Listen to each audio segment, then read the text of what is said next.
ഓം നമോ ഭഗവതേ സാईശ്വരായ. ശ്രീ സത്യസായി ഭാഗവതം. മായാവഞ്ചനം 1. 1940 മാർച്ച് 11. മായാബന്ധങ്ങളെ അറുത്തുമുറിച്ച് മഹാപ്രഭുവിന്റെ ദിവ്യത്വം ലോകസമക്ഷം പ്രകടമാക്കാനുള്ള സുവർണ മുഹൂർത്തം സമാഗതമായി. ജന്മജന്മാന്തരങ്ങളിലൂടെ കൊടിയ തപം ചെയ്ത് മർത്യരായി ജനിച്ച സുഹൃതികൾ കാത്തുനിൽക്കുന്നു പ്രഭുവിന്റെ ദർശന സ്പർശന അനുഗ്രഹാദികൾ കിട്ടേണ്ട മുഹൂർത്തത്തിനു വേണ്ടി. രാവിലെ തന്നെ പെദ്ദ വെങ്കപ്പരാജുവിന് ഒരു കത്ത് കിട്ടി. കത്ത് വായിച്ച് അദ്ദേഹത്തിന് നടുക്കമുണ്ടായി. ഈശ്വരാംബ ഉത്കണ്ഠയോടെ തിരക്കി. എന്താണ് കത്തിൽ? സത്യനെ കുറിച്ചാണ്. സത്യനെ ഒരു തേൾ കുത്തിയത്രേ. പെദ്ദ വെങ്കപ്പരാജു പരിഭ്രമം ഒതുക്കി പതുക്കെ പറഞ്ഞു. മാതൃഹൃദയം ഭയം കൊണ്ട് തുടിച്ചു. അവർക്ക് മിണ്ടാനായില്ല. കടിച്ച തേളിനെ അവിടെയൊക്കെ നോക്കിയിട്ട് അവർക്ക് കാണാൻ പറ്റിയില്ലത്രേ. വെങ്കപ്പരാജു ആ അമ്മയെ ആശ്വസിപ്പിക്കാൻ ശ്രമിച്ചു. ഉറവക്കൊണ്ടയുടെ മുഖമുദ്രയാണ് സർപ്പാകൃതിയിലുള്ള ആ കുന്ന്. ഗ്രാമീണർ ഭയഭക്തിയോടെയാണ് കുന്നിനെ നോക്കുന്നത് തന്നെ. ഉഗ്രനായ ആ സർപ്പരൂപത്തിന്റെ കീഴിലാണത്രേ ഉറവക്കൊണ്ട. ആ സർപ്പത്തിന്റെ നിർദ്ദേശപ്രകാരമാണ് സർപ്പങ്ങളും തേളുകളും കൊത്തുന്നതെന്നാണ് വിശ്വാസം. ഉറവക്കൊണ്ടയിൽ പാമ്പോ തേളോ കടിച്ചാൽ മരണം ഉറപ്പാണ്. ഇതെല്ലാം അറിയാവുന്നതുകൊണ്ട് പെദ്ദ വെങ്കപ്പരാജുവിന് ഉള്ളു ചുട്ടു. അദ്ദേഹം ഉറവക്കൊണ്ടയിലേക്ക് പോകാനുള്ള ഒരുക്കങ്ങൾ തുടങ്ങി. ഞാനും വരട്ടെ? ഈശ്വരാംബ തിരക്കി. അദ്ദേഹം സമ്മതിച്ചു. അങ്ങനെ ഇരുവരും കൂടി യാത്രയായി.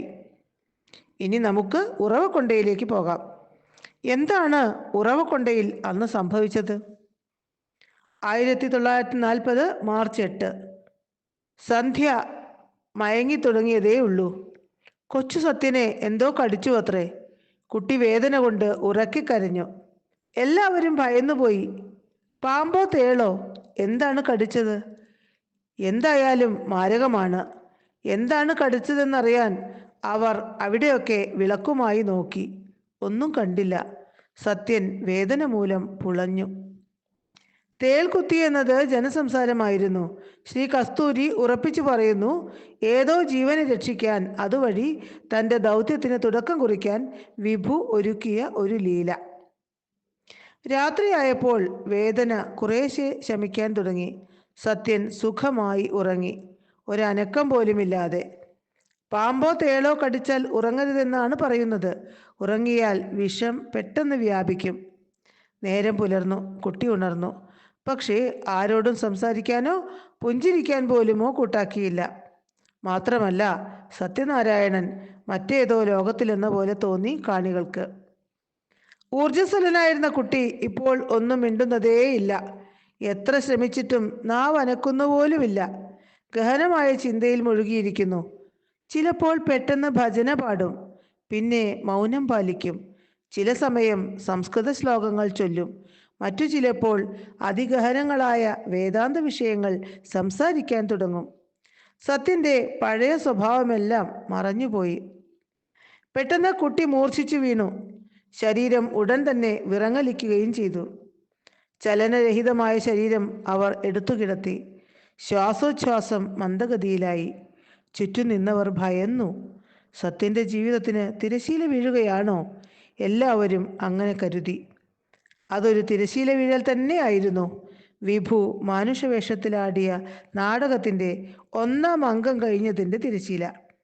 ശേഷമ്മ രാജു ഡോക്ടറെ കൊണ്ടുവരാനായി ഓടി. ചിലർ ജ്യോത്സ്യന്റെ സമീപം എത്തി. ജ്യോത്സ്യർ കുന്നിലുള്ള മുത്യാലമ്മ പരദേവതയെ പ്രീണിപ്പിക്കാൻ ഉപദേശിച്ചു. കുറച്ചുപേർ അങ്ങോട്ട് യാത്രയായി. മുത്യാലമ്മയുടെ ശ്രീകോവിലിൽ ദോഷപരിഹാരാർത്ഥം നാളികേരം ഉടച്ചു. അപ്പോൾ കിടക്കയിലിരുന്ന സത്യൻ പറഞ്ഞു, തേങ്ങയുടഞ്ഞു, അത് 3ആയിട്ടാണ് ഉടഞ്ഞതും. അത് സത്യമായിരുന്നു. അപ്പോഴേക്കും ഡോക്ടർ എത്തി. മരുന്ന് കുത്തിവെച്ചു. പേടിക്കാനൊന്നുമില്ല, ഡോക്ടർ പറഞ്ഞു. പിറ്റേ ദിവസം രാവിലെ തന്നെ അദ്ദേഹം വീണ്ടും എത്തി. രോഗിയെ പരിശോധിച്ചു. കുഴപ്പമില്ലെന്ന് പറഞ്ഞു. 1-2 ദിവസം കൂടി കഴിഞ്ഞു. വിഷബാധയുടെ ലക്ഷണമൊന്നും കാണുന്നില്ല. പക്ഷേ സത്യന്റെ പഴയ സ്വഭാവവിശേഷങ്ങൾ എങ്ങോ പോയി മറിഞ്ഞു. ശേഷമ്മ രാജു ആകെ പരിഭ്രാന്തനായി. തൻ്റെ വീട്ടിൽ താമസിച്ചു പഠിക്കാൻ വന്ന അനുജന് നേരിട്ട ദുരന്തം എത്ര ഭീകരം! അദ്ദേഹം കാര്യങ്ങൾ ചെറുതായി സൂചിപ്പിച്ചുകൊണ്ട് കത്തയച്ചു. ആ കത്താണ് പുട്ടപർത്തിയിൽ കിട്ടിയത്. വീട്ടിലേക്ക് കത്തയച്ച് ദിവസങ്ങൾ കഴിഞ്ഞിട്ടും ഒരു വിവരവും കിട്ടുന്നില്ല. ശേഷമ്മരാജു കൂടുതൽ പരിഭ്രാന്തിയിലായി. ഒടുവിൽ ഒരു സൈക്കിൾ സംഘടിപ്പിച്ച് പുട്ടപർത്തിയിലേക്ക് പോകാൻ അദ്ദേഹം തീരുമാനിച്ചു. ചേട്ടന്റെ വിഷമവും ഒരുക്കവും കൊണ്ട് സത്യനാരായണൻ പറഞ്ഞു, ആരും വിഷമിക്കേണ്ട, ഏതാണ്ട് അരമണിക്കൂറിനകം അവർ എത്തിച്ചേരും. സത്യൻ പറഞ്ഞതുപോലെ തന്നെ സംഭവിച്ചു. കൃത്യം അരമണിക്കൂർ കഴിഞ്ഞപ്പോൾ ഈശ്വരാമ്പയും പെദ്ദ വെങ്കപ്പരാജുവും സ്ഥലത്തെത്തി. മാതാപിതാക്കളെ ഏറെക്കാലം കൂടി കാണുകയാണെങ്കിലും ആ ഭാവപ്രകടനങ്ങളൊന്നും സത്യനിൽ കണ്ടില്ല. മറ്റു പലരെയും പോലെ സത്യൻ അവരെയും നോക്കി. ഈശ്വരാമ്പയ്ക്ക് പരിഭ്രാന്തിയായി, വെങ്കപ്പരാജുവിനാകട്ടെ ഭീതിയും. എങ്കിലും അതൊന്നും പ്രകടിപ്പിക്കാതെ അവർ സ്വയം നിയന്ത്രിച്ചു. മകന്റെ സ്വഭാവത്തിൽ വന്ന മാറ്റം മാതാപിതാക്കൾ രഹസ്യമായി ശ്രദ്ധിച്ചു. പലപ്പോഴും അഗാധ മൗനത്തിലാണ്ടിരുന്നു സത്യൻ. ഒരു ദിവസം സത്യൻ അബോധാവസ്ഥയിൽ കഴിയുന്ന നേരം പെട്ടെന്ന് ബാലൻ പറഞ്ഞു, അടുത്ത വീട്ടിലെ നാരായണ ശാസ്ത്രിയെ വിളിക്കൂ. എന്തിന്? ചുറ്റും നിന്നവർ തിരക്കി. വിളിക്കൂ, ശാസ്ത്രികൾ തെറ്റിച്ചാണ് ഭാഗവതം വായിക്കുന്നത്, വേഗം വിളിക്കൂ. സത്യൻ തിടുക്കം കൂട്ടി. പക്ഷേ ആരും അത് വകവെച്ചില്ല. കാരണം ശാസ്ത്രികൾ മഹാപണ്ഡിതനാണ്.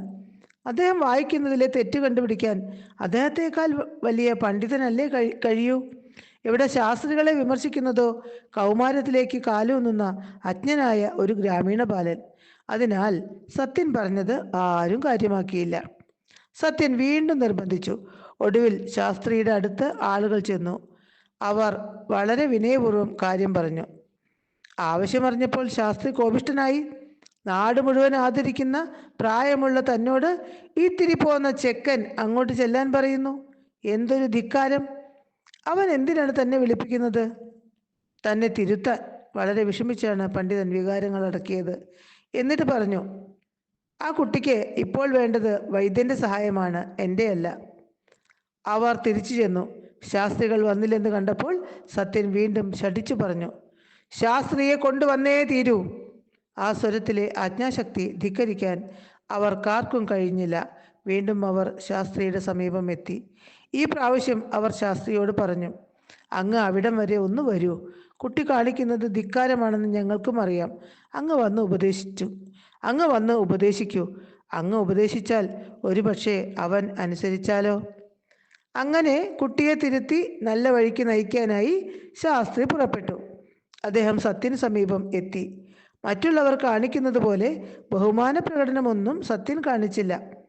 ശാസ്ത്രിയോട് സത്യൻ ചോദ്യം ചോദിച്ചു തുടങ്ങി, ശാസ്ത്രികൾ ഉത്തരം പറയാനും.